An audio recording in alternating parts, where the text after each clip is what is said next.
नमस्कार दोस्तों, हमारे YouTube चैनल पहलवान गुरुदीन ग्रुप ऑफ कॉलेज में आपका फिर से स्वागत है। मैं Vinod Kumar Rajak, assistant professor and head of diploma in pharmacy, Pahalwan Gurudin college of science and technology, Panari, Lalitpur. दोस्तों, आज हम नए वीडियो के साथ उपस्थित हुए हैं जिसमें हम ब्लड को स्टार्ट कर रहे हैं। ब्लड के बारे में बताएंगे कि ब्लड क्या है, ब्लड के कार्य क्या हैं, ब्लड की कंपोजिशन क्या है। दोस्तों, हम बात करते हैं ब्लड के बारे में। ब्लड मीन्स रक्त। रक्त एक संयोजी ऊतक है। पिछले ऊतक या टिश्यू वाले चैप्टर में हम बता चुके हैं। रक्त पूरे शरीर में प्रवाहित होने वाला एक तरल पदार्थ है। इसके अंदर अनेकों उपयोगी रसायन प्रवाहित होते रहते हैं जिन्हें शरीर के विभिन्न ऊतक उपयोग में लाते हैं। इसके साथ ही साथ रक्त में अनेकों हानिकारक तथा अनुपयोगी पदार्थ भी पाए जाते हैं जो शरीर में घटित हो रही अनगिनत जैव रासायनिक क्रियाओं से उत्पन्न होते हैं। इन पदार्थों की मात्रा में असंतुलन होने पर रक्त की पैथोलॉजी में विकार उत्पन्न हो जाता है। रक्त एक ऐसा संयोजी ऊतक पदार्थ है जो तरल प्रकृति का होता है। शरीर में पाए जाने वाले संपूर्ण रक्त की मात्रा लगभग 6 लीटर होती है। इसका pH लगभग 7.4 होता है, अतः यह ऊतक क्षारीय प्रकृति का होता है। रक्त का आपेक्षिक घनत्व या स्पेसिफिक ग्रेविटी 1.055 होती है। दोस्तों, अब हम बात करते हैं फंक्शन ऑफ ब्लड की या रक्त के कार्य क्या हैं। शरीर के विभिन्न ऊतकों को रक्त ऑक्सीजन तथा भोज्य पदार्थ पहुंचाता है। शरीर में जैव रासायनिक क्रियाओं के फलस्वरूप उत्पन्न उत्सर्जी पदार्थ को उत्सर्जी अंगों तक पहुंचाने का कार्य भी रक्त के माध्यम से ही होता है। अंतःस्रावी ग्रंथियों से उत्पन्न हार्मोन्स को विभिन्न ऊतकों तक पहुंचाने का कार्य भी ब्लड के द्वारा ही किया जाता है। शरीर में एक अंग से दूसरे अंग तक जल का वितरण रक्त के द्वारा ही संपन्न होता है। किसी भाग में चोट लग जाने पर रक्त प्रवाह रोकने के लिए थक्का बनने की प्रक्रिया रक्त द्वारा ही संपन्न होती है। शरीर का तापमान सामान्य बनाए रखने का कार्य भी ब्लड द्वारा ही संपन्न होता है। रक्त में एंटीबॉडीज तथा श्वेत रक्त कणिकाएं पाई जाती हैं जो शरीर में रोगों से लड़ने की क्षमता प्रदान करती हैं। ऑक्सीजन को फेफड़ों से शरीर के विभिन्न ऊतकों तथा वहां से कार्बन डाइऑक्साइड को फेफड़ों तक पहुंचाने का कार्य ब्लड के द्वारा ही संपन्न होता है। यह दाब को भी संतुलन बनाए रखने में मदद करता है। रक्त शरीर के pH को भी संतुलन बनाता है। ये तो हो गए थे दोस्तों फंक्शन ऑफ ब्लड। अब हम बात करते हैं कंपोजिशन ऑफ ब्लड की कि ब्लड में क्या क्या पाया जाता है, ब्लड में क्या क्या होता है, किन किन चीज़ों से मिलकर के ब्लड बनता है।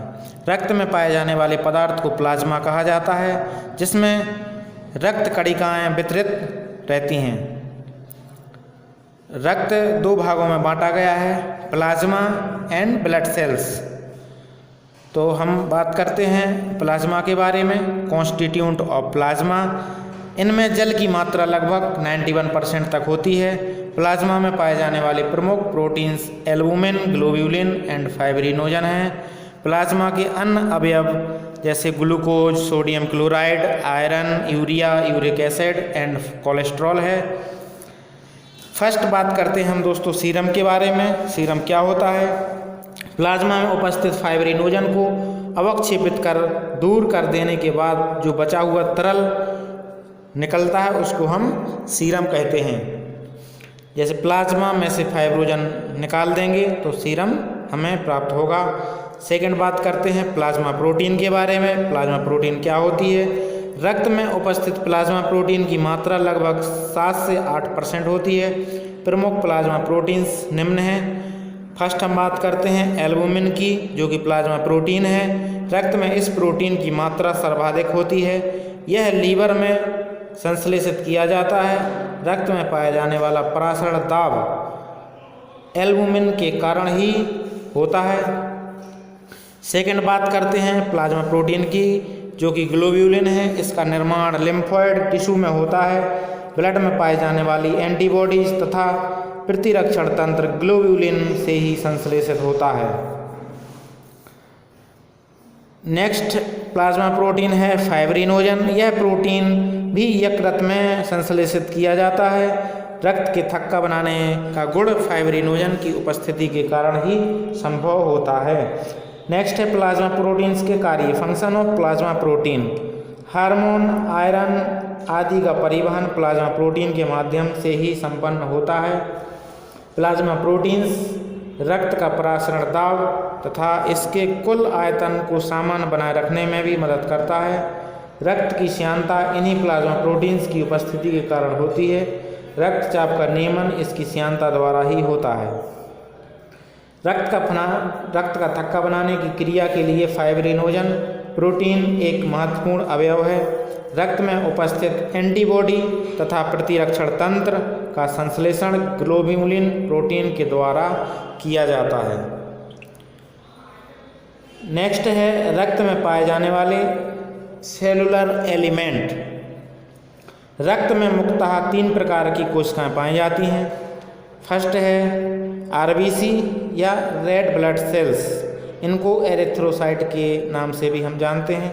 सेकेंड है डब्ल्यूबीसी वाइट ब्लड सेल्स, इनको हम ल्यूकोसाइट्स के नाम से जानते हैं। और नेक्स्ट है प्लेटलेट्स। दोस्तों आज की वीडियो में इतना ही। नेक्स्ट वीडियो में हम सेलुलर एलिमेंट को एक्सप्लेन करेंगे, जो कि हम बहुत जल्द लेकर आने वाले हैं।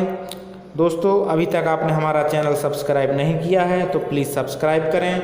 वीडियो अच्छी लगी हो तो लाइक करें, शेयर करें और बेल आइकन दबाना ना भूलें, क्योंकि सबसे पहले आपको हमारी वीडियो बेल आइकन दबाने के बाद ही प्राप्त होगी।